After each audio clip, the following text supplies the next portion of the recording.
So post-production. Once you've stopped recording, you want to get your video file onto your laptop or computer where you're going to edit. So for me, because I'm challenged, let's say, I have an iPhone. So what I was doing, because I'm insert word for whatever this matches this description, I was uploading to the iCloud from my phone. Then I would wait however many hours that took. Then I would log onto my laptop and then download the file from iCloud onto my laptop. And I was like, it takes ages. And I remember just complaining to my husband. I was like, are you using up all the internet bandwidth? And he was like, no.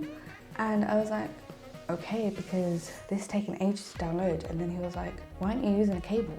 And then I was like, I don't know, why aren't I using a cable?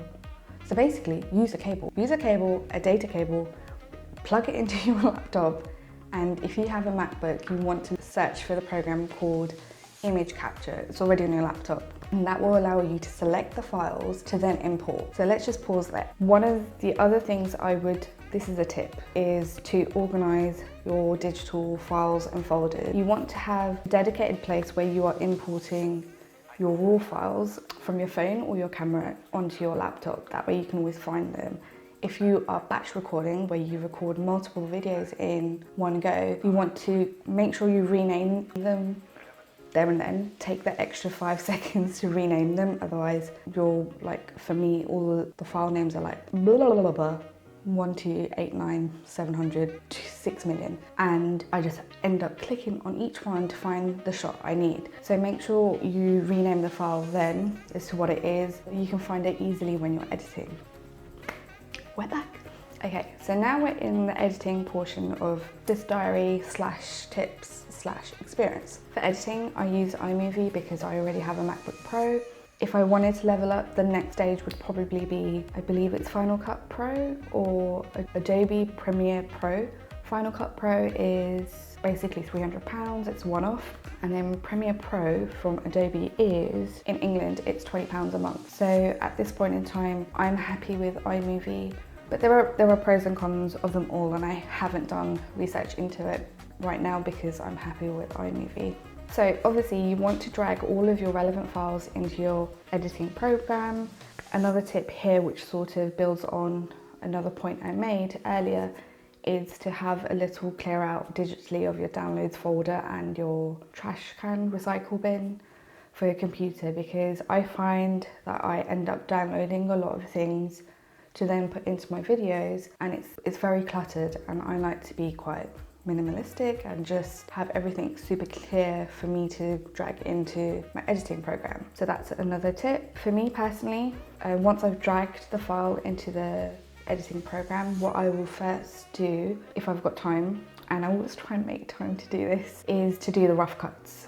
So for me, rough cuts is taking out any like really long pauses and like points where I'm taking a really deep breath, like that, but nothing where I need to listen to the clip, because normally I will be listening to other music or I'm watching Friends in the background or something like that. If I am concerned that I'm going to be deleting something that I shouldn't, I will leave that section in. So I will only take things out where I can see very clearly that there are no like sound waves. Okay, so that takes me a long time. Before you do that, or if that's not something that you want to do, that's fine, that's totally up to you, but that is part of now my editing style, I guess. If you want to have time lapses, say if you're writing something or you're doing something, you might not want to take out huge chunks where nothing was being said, because obviously you were doing something. So that's something to keep in mind. If you want time lapses in your video, make sure you mark those out. And in iMovie, you can do that with the letter M, which is for mark. In a typical video, the rough cuts will probably take me around an hour, maybe an hour and a half. And I will typically try and get this done the day before I want to dedicate to actual editing, because it's so much easier to edit once you've gotten rid of those rough cuts. Hit pause now, and I think you'll probably take a break and come back to it the next day, because the next day, first thing you do is check the footage. Play it all from start to beginning, make sure the flow feels right, If there are any mistakes or any bloopers you want to take out, then this is the time to do that. And you sort of want to make sure the flow feels right to you. And then if you would like to add any additional structure in, such as transitions, then now's the time to start creating them and downloading them. I use Canva Pro to do this. I was using the free version, and the free version is great, but for videos, obviously it's good to have PNGs on like a transparent background. So that feature is the Canva Pro members, and I think it's worth it. It's $10.99 right now every month. Obviously I'm not making any money from this, so this is just coming out of my personal budget, but I feel like it allows my videos to be of a better quality.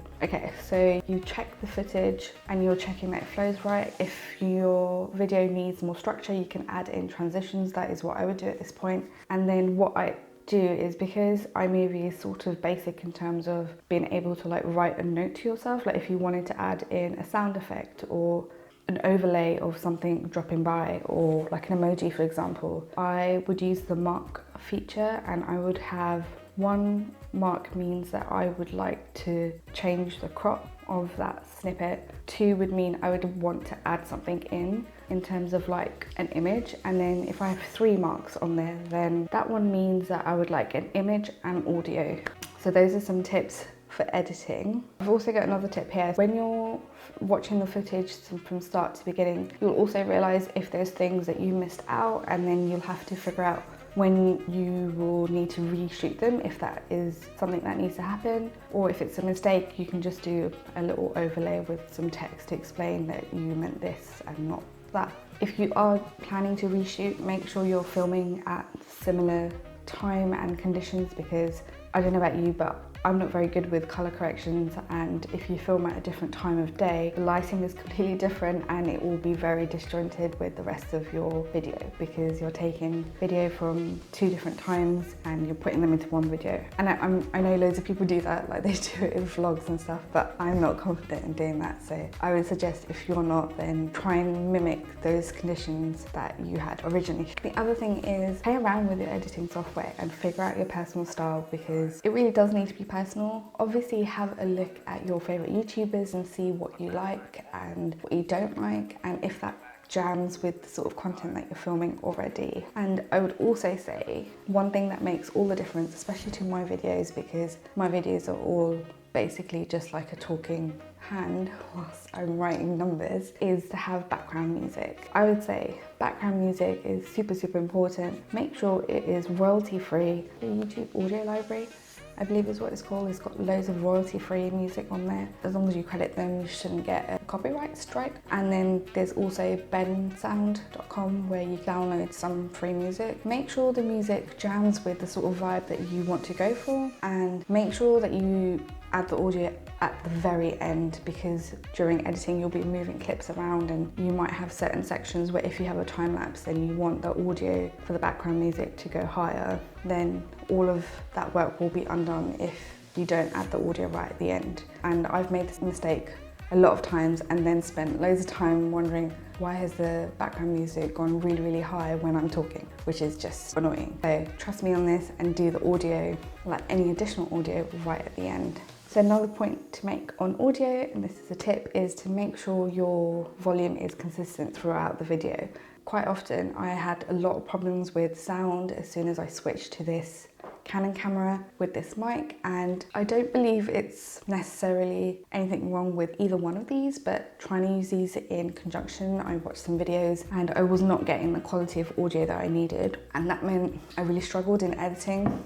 And I would have to increase the volume so you can hear myself. But then what would happen is, you can obviously, if you're increasing my voice, you're also increasing all like the background hissing noise. So that is something to be aware of. And the other thing is, once you add your background music onto your video and you also have like your voice on there, watch the video again, because you will need to figure out what the volume of the background music should be at. And obviously depending on the kind of music you've chosen, if there's a lot of beats, then you want to make sure that you can hear it enough, but it's not distracting from your voice, because what you're saying is more important than the background noise. Okay, so this is a lot of audio tips. So the other thing is to make sure when you're doing your audio right at the end, you've added your audio, you've adjusted your volumes where necessary, you replay the existing video so you know that there's not a clash. You also want to make sure that there are smooth fade in and fade outs. So you just want to make sure that the volume slowly comes out and then sort of slowly comes back down,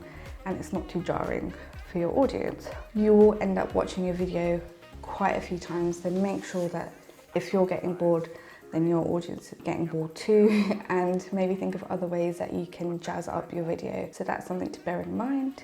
And then hopefully once you're happy with your video, watch it again.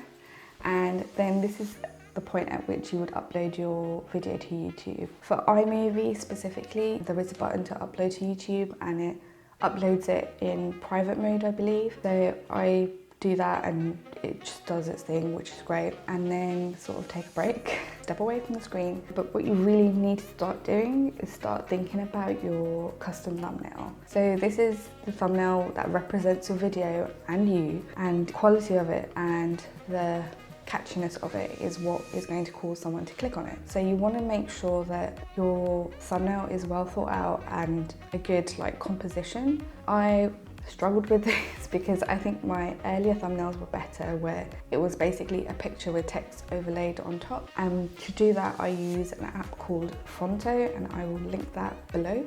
And you can basically write on any image that you upload to it. You obviously need to get the dimensions right. There are loads of videos on creating YouTube thumbnails. I would say make sure you shoot one yourself. Don't use your video to then create a thumbnail. Go out of your way, put the time in and take a picture. Take a lot of pictures because it will make your channel stand out and it will show your audience that you're willing to put the work in. And I found that at the beginning, I was just doing a photo image with text overlaid on top. And then what I would do a few weeks later, I thought, okay, I'm gonna basically back that onto a really brightly colored, like a bright blue or a bright pink, and then have the text on the side. And I found that those videos haven't performed as well. And I think it's about just finding a style, slowly getting there. Because don't forget, this is all new. Put the time in, put together a custom thumbnail. It has to be under 2 megabytes, and there are loads of videos, and I will link any that I found helpful in the description box below. A tip here for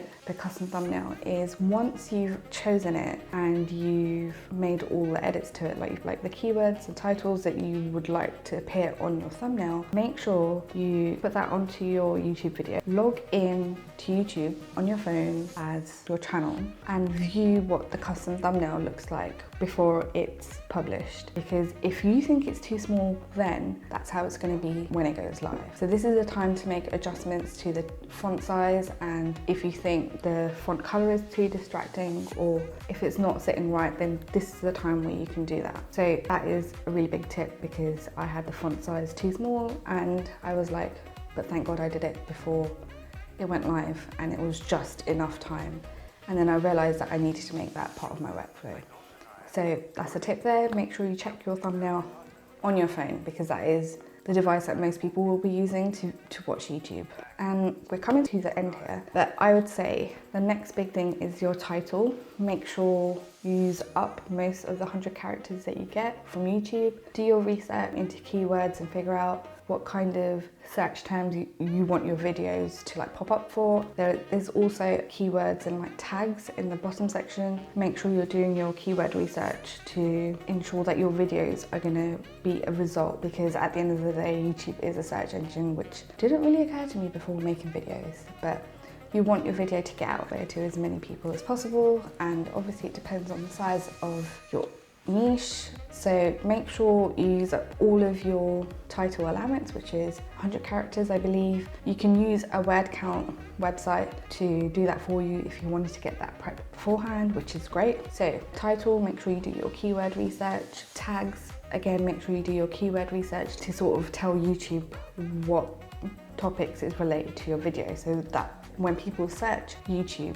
then your video will pop up if it's relevant to one of those tags, if that makes any sense. But I'm not an expert on keyword research. I just do as much as I can, which isn't that much. Okay, so that is, wow, my battery sign is flashing. So just to round up, in 50 days, I can count the number of subscribers on my 2 hands. And yes, that has been hard at times because that's a lot of time to put into the videos to then have what seemed like a relatively low audience, impressions and view time. So I would say don't tie your self-worth and your ability to these numbers. The numbers are good, but also remember you're learning and you will grow. So the main things are to just enjoy this process, put out quality content and be happy, because if it's not making you happy, then it's not worth doing. This is it. This is my first 50 days as a YouTuber. Hey guys, sorry, my camera ran out of battery, so I'm filming on my phone right now in my bedroom. It's super hot and I think I'm wearing too many clothes. But I just wanted to finish up the video by saying that I know I'm not an expert at all. I just wanted to put out my personal experience of the last 50 days out to you guys, and know that those moments when you doubt yourself and your content, and just believe in what you're doing. Just keep going, because your quality of your videos will get better, you'll be learning so much more, you'll sort of be really immersed into YouTube. So just keep going, and I hope you guys learned a lot of tips that I have said in this video, and hopefully they help with your content. The other thing I wanted to mention before signing off is when you're recording with your phone, make sure you record this way and not that, that way. So when someone turns, it will go to full size. So I just wanted to give you that last tip, which I'm sure you knew anyway, but I made the mistake of doing that. So I just wanted to share that as well. So hopefully I will see you guys in the next video, and they will be my normal budget videos until I do my next YouTuber diary. See you later. Bye. I need to take a breath. So take a break. Thumbnail, like based from